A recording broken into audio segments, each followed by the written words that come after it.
நேரம், காலம். சகலமும் உண்டாவதற்கு முன் மூவர் இருந்தனர். இவர்கள் ஒரே நபர் அல்ல, தனித்தனி நபர்கள். ஆனால் ஒருவரை விட்டு ஒருவர் பிரிய முடியாத அளவுக்கு மிக நெருக்கமான அன்பின் உறவிலே இருந்தார்கள்.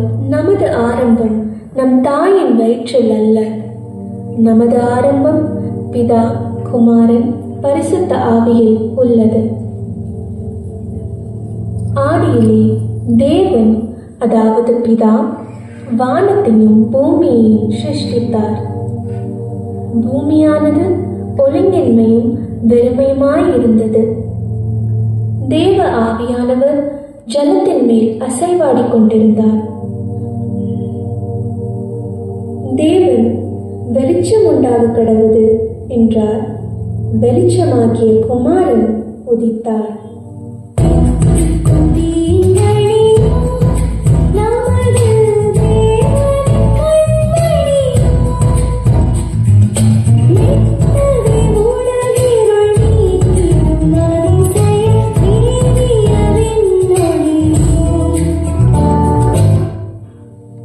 குமாரனாகிய வார்த்தை தேவனோடு முகமுகமாயிருந்தார்.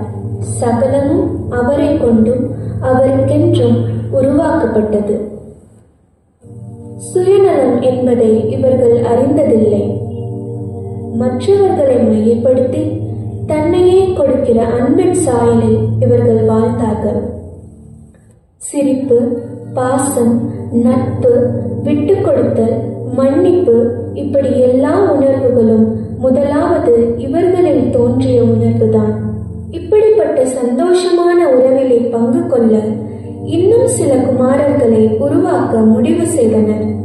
நமது சாயலாகவும் நமது ரூபத்தின்படியும் மனுஷனை உண்டாக்குவோமாக.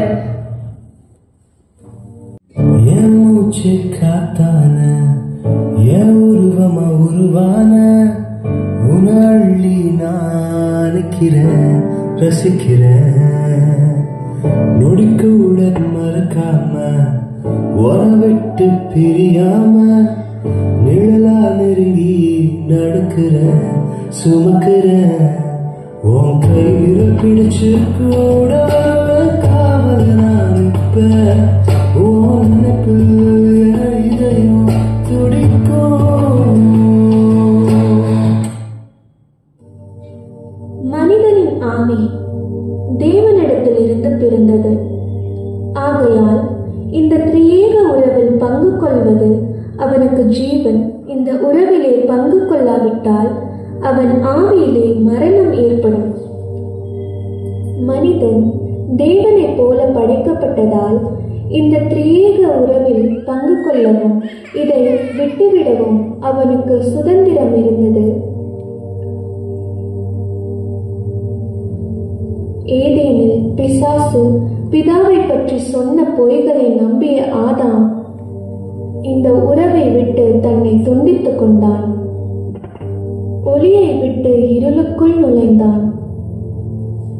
ஆதாமே, நீ எங்கே இருக்கிறாய் என்ற பிதாவின் மெல்லிய குரல் இப்பொழுது அவனுக்கு, ஆதாமே, நீ எங்கே இருக்கிறாய் என்று ஒரு சர்வாதிகாரியின் குரல் போல் கேட்டது.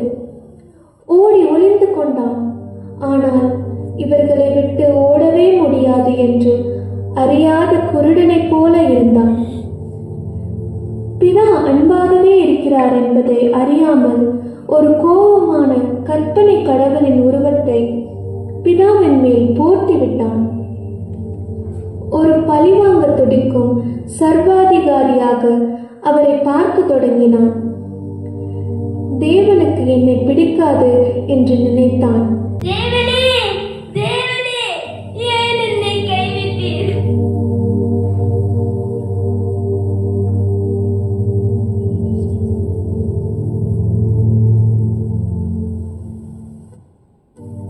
மனிதனை வெறுக்கும் இந்த கற்பனை கடவுளின் கோபத்தை தணிக்க மத வழிபாடுகளை உருவாக்கினார்.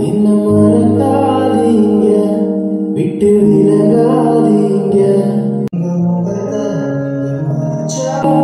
இங்கே ஓடுவேன், என்ன மறக்காதீங்க, விட்டு விலகாதீங்க, உங்க முகத்தை நீங்க மறைச்சா இங்கே ஓடுவேன். ஆனால் பிதா கனவிலும் இவன் மீது கோபம் கொண்டதில்லை என்பதை அறியாமல் போனான். தான் நேசித்து படைத்த மனிதனை ஒருபோதும் கைவிடப் போவதில்லை என்று திரியேகம் சபதம் எடுத்தது. எத்தனையோ தீர்க்கதரிசிகளின் மூலமாக மனிதனுக்கு திரியேகத்தின் அன்பை வெளிப்படுத்த முயற்சித்தனர். ஆனால் தேவனை ஒருவனும் ஒரு காலம் கண்டதில்லை. ஆகையால் ஆபிரகாம், மோசே, ஏசாயா முதலாய் ஒருவராலும் பிதாவின் அன்பை முழுமையாய் வெளிப்படுத்த கூடாமல் போயிற்று. பிதாவின் மடியில் இருக்கிற குமாரனை தவிர ஒருவராலும் இந்த திரியேகத்தின் அன்பை வெளிப்படுத்த முடியாது என்று இவர்கள் அறிந்தனர். ஆகையால் மனிதனுக்கு கடவுளின் அன்பை உணர்த்த குமாரனாகிய இயேசு மனிதனாக அவதரித்தார். திரியேகத்துக்கும் மனிதனுக்கும் இடையிலே ஒரு பாலமாக குமாரனாகிய வார்த்தை மாம்சமானார்.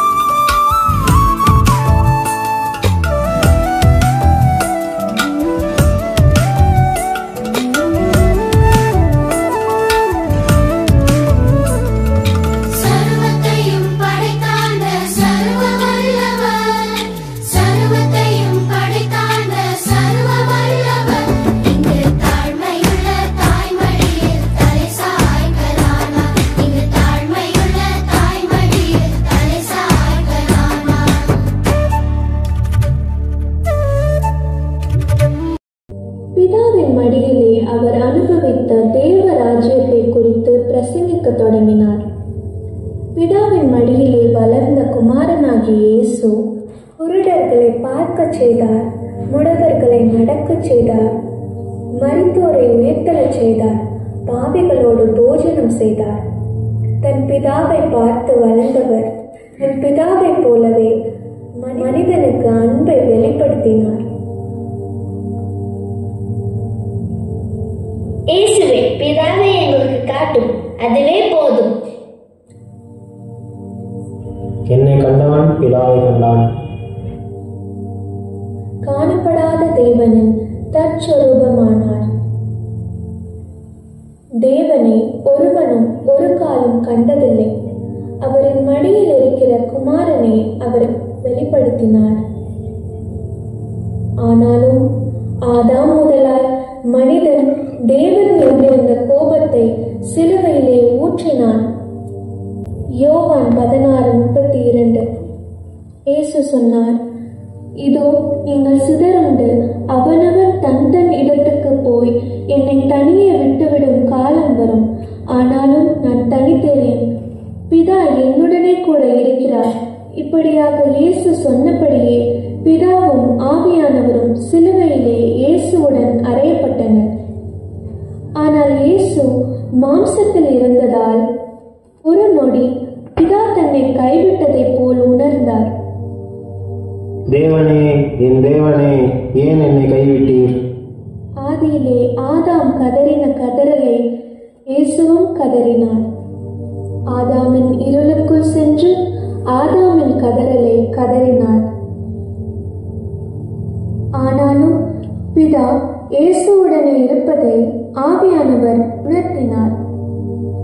பிதா தன்னுடன் இருப்பதை மீண்டும் உணர்ந்த இயேசு, பிதாவே, உமது கையில் என் ஆவியை ஒப்புவிக்கிறேன் என்று சொன்னார். மனிதனின் கோர தாண்டவத்தின் உச்சத்தில் பிதாவே இவர்களுக்கு மன்னியும் என்று சொல்லி திரியேகம் சிலுவையிலே மனிதனை அணைத்துக் கொண்டது. தனது ஒரே பேரான குமாரனை கொன்ற ஒட்டுமொத்த மனுக்குலத்தையும் பிதா மன்னித்தார். இருளிலே இருந்த மனிதர்கள் பெரிய வெளிச்சத்தை கண்டார்கள். இயேசு சொன்னார், நான் உங்களுக்காக வேண்டிக் கொள்வேன், அப்பொழுது என் பிதா உங்களுக்காக சத்திய ஆவியானவரை அனுப்புவார். அந்நாளிலே நான் என் பிதாவிலும் நீங்கள் என்னிலும் நான் உங்களிலும் இருக்கிறதை நீங்கள் அறிவீர்கள். ஆம், இந்த பிரிக்கவே முடியாத உறவிலே நாம் இருப்பதை சத்திய ஆவியானவர் இன்றும் நமக்கு உணர்த்துகிறார்.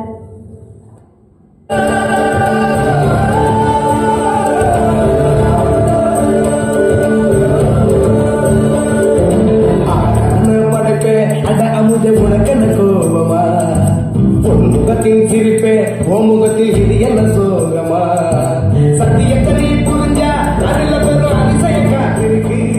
அது சொல்லுபடி நீ நடந்தா உனக்கு பெரும் புதையல் காத்திருக்கு. மலரே கண்ணீரை போல சிறையே சோகத்தை மறைப்பே உன்னை மறைக்கவர பார்த்து உன் மனசெல்லாம் ஒதுக்கிட்டு சோகத்தை மறந்துட்டு சொல்லி பாரு.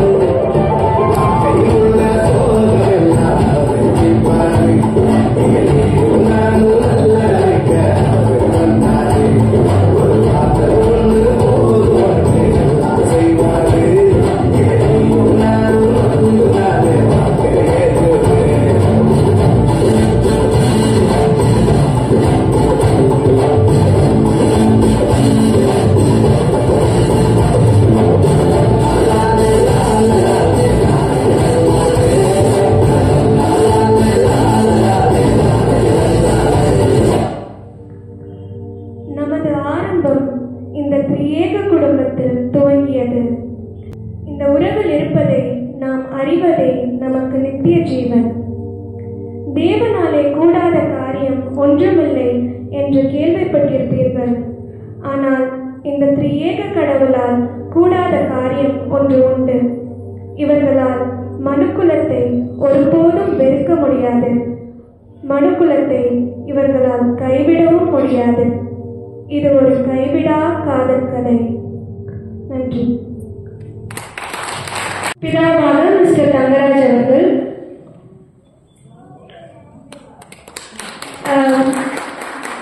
குமாரனாக மேஷா,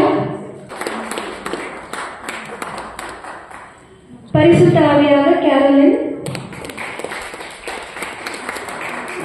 மனுஷனாக ஜோதம், மேரியாக ஜாப்லின் ஜில், ஜோசப்பாக ஐசக், எழுத்து இயக்கம் சோபனா. நன்றி.